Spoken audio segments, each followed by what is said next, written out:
આગામી તારીખ 16 જુલાઈએ ઉજવનારા ભગવાન જગન્નાથજીની રથયાત્રાને લઈને ભરૂચ શહેર અને જિલ્લામાં પોલીસ વિભાગ દ્વારા સુરક્ષાના ચુસ્ત બંદોબસ્તની તૈયારીઓ શરૂ કરી દેવામાં આવી છે। ભરૂચ શહેરમાં 3 અલગ અલગ સ્થળોએથી ભગવાન જગન્નાથજીની ભવ્ય રથયાત્રા નીકળવાની હોવાથી કોઈપણ પ્રકારની અનિચ્છનીય ઘટના ન બને તે માટે પોલીસ તંત્ર સતર્ક બન્યું છે। તેના ભાગરૂપે Bharuch local crime branch, special operation group, bomb squad તેમજ ડોગ સ્ક્વોડની ટીમો દ્વારા શહેરના વિવિધ સંવેદનશીલ વિસ્તારોમાં સઘન ચેકિંગ હાથ ધરવામાં આવ્યું છે।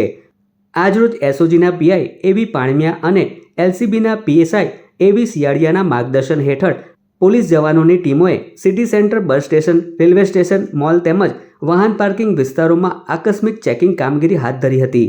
આ દરમિયાન શંકાસ્પદ વ્યક્તિઓ, સામાન તેમજ વાહનોની ચકાસણી કરવામાં આવી હતી। બોમ્બ સ્ક્વોડ અને ડોગ સ્ક્વોડની મદદથી જાહેર સ્થળોએ સુરક્ષા વ્યવસ્થાનું નિરીક્ષણ પણ કરવામાં આવ્યું હતું।